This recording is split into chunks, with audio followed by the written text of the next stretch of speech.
I think the biggest risk we're about to take for, let's say, 3-year risk is a ridiculous bubble. I think there is a growing, big, huge possible narrative of having a 1999 style bubble. I have a feeling we have a probability that is increasing that we've reduced the biggest left tail risk in the world, and nobody yet knows this. And if that's the case, that's going to ignite a super bubble. Real Vision founder and CEO Raoul Pal predicts a widespread super bubble in the financial markets, causing asset prices to skyrocket almost overnight. He compares this impending bubble to the 1999 market bubble, which was characterized by excessive speculation in the technology and internet sectors. During the late 1990s, investors poured vast amounts of money into tech companies, many of which had little to no revenue or profit. The belief was that these internet-based companies would revolutionize the economy and generate massive future returns.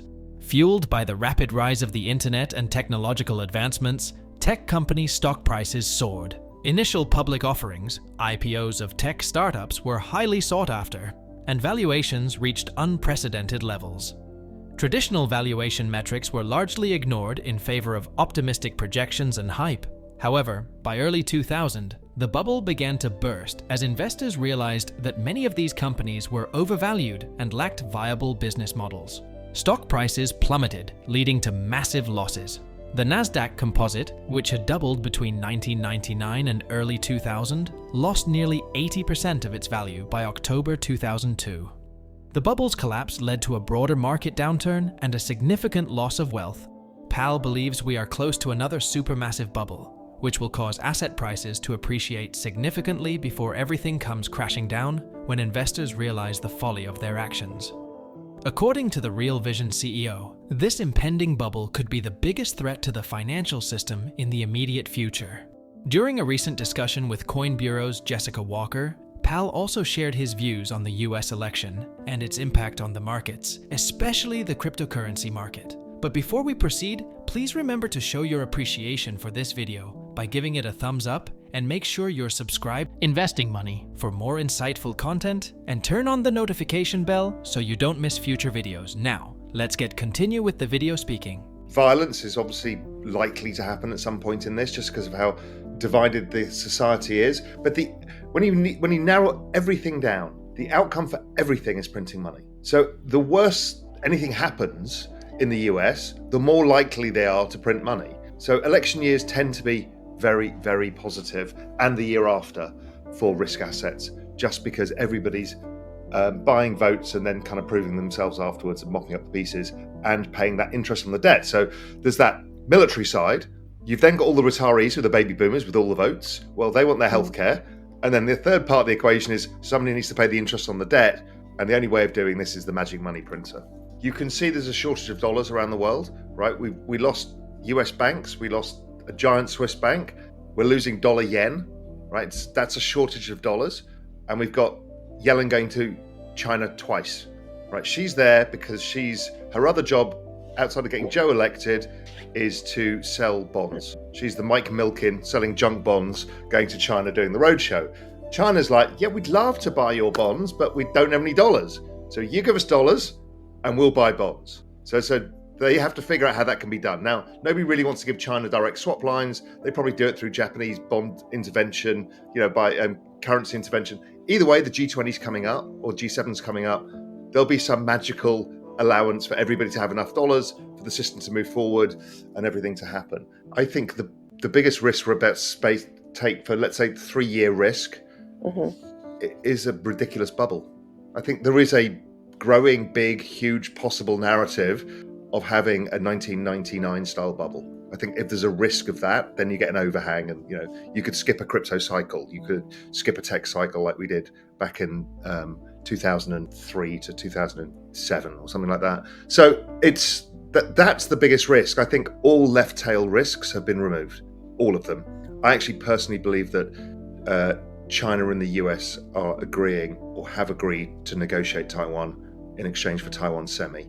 There's no other outcome that can happen without them going to war. And actually, they can't afford that war. Nobody can. I've been observant of Gavin Newsom and that weird trip to China. Now, Gavin Newsom going to China Normally, he'd be met with somebody lower down. He meets with Xi. There is only one reason he's coming with the gift. The gift is, let's talk Taiwan. Then Gavin brings Xi back to the United States. When they're saber rattling at each other, Xi suddenly turns up in San Francisco, of all places, not even DC. And Newsom is geopolitically squeaky clean. He's not involved in anything. So he's gone there like, I've got no beef with you guys. I'm just a tech guy here over in California. Let's talk Taiwan semi, let's talk. And the US is building 3 Taiwan semi plants. Germany's building 1, Japan's building 1. They're probably all built within the next 4 to 5 years. Then everybody's got the technology that can be shared. And I believe that if they say to China, listen, let's organize something here. You can have Taiwan and Taiwan semi. We'll split Taiwan semi. We'll go our own ways, split AI amongst 2.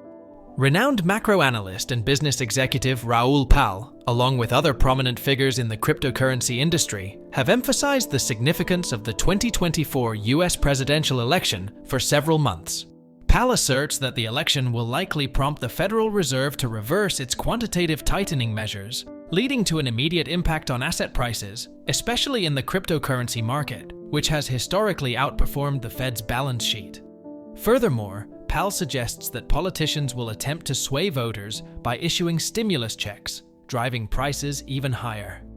He believes these actions will propel markets into a banana zone, with substantial price increases expected in the near future. However, Pal and Arthur Hayes also discuss potential early warning signs and the possibility of severe market disruptions, particularly for crypto assets, if things go awry. If you think about the biggest risk of the last cycle was a centralized counterparty getting into credit, right? And so usually the issues in crypto are we love decentralization, but then we want to make money, so we go do centralized stuff and we bid up the centralized stuff until they invariably blow up because their business models are incompatible with decentralized bearer assets, right? And this has happened over and over and over again. So how do I think this could play out in this particular cycle? What are the centralized entities that we trust and are basically driving this bull market? ETF fund managers. What do they all do? Custody their assets at probably just Coinbase, maybe a few banks if one of these rules in the US passes. So what are we going to do? We're going to accumulate, hundreds of billions, maybe even trillions of dollars worth of crypto and probably, less than 20 firms who are all going to custody with probably less than 5 institutions.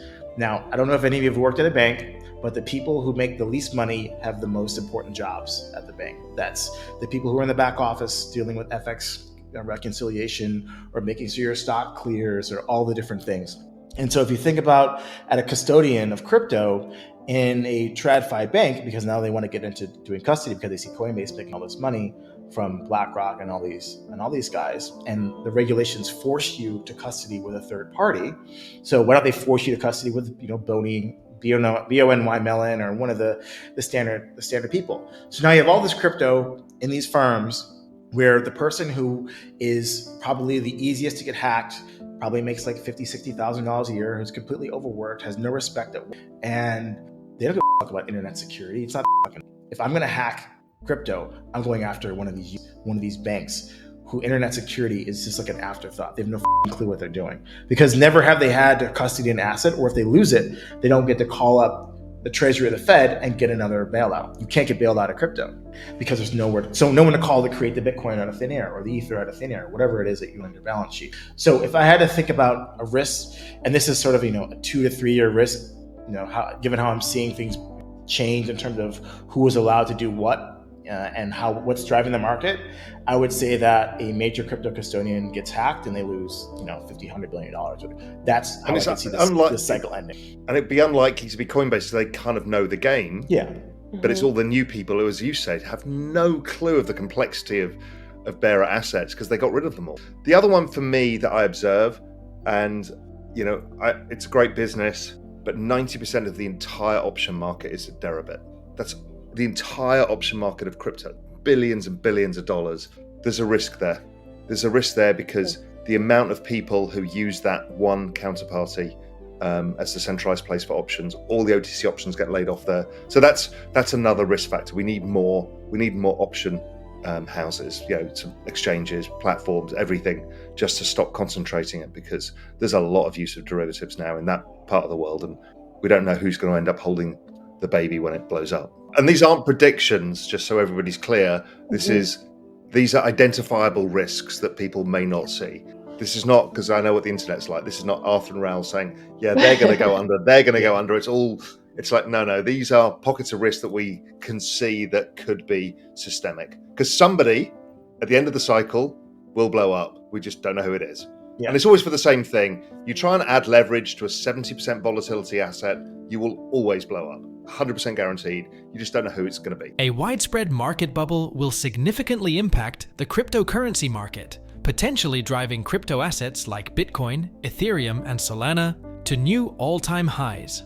However, every bubble inevitably bursts, leading to a severe market downturn that could quickly spread across all sectors of the economy. Please share your thoughts on Raoul Pal's outlook and predictions for the market and the overall economy in 2024. Thank you for your continued support. Share your thoughts in the comments below. Don't forget to like, subscribe, and turn on notifications for more enlightening content on precious metals and financial strategies. Thanks for watching.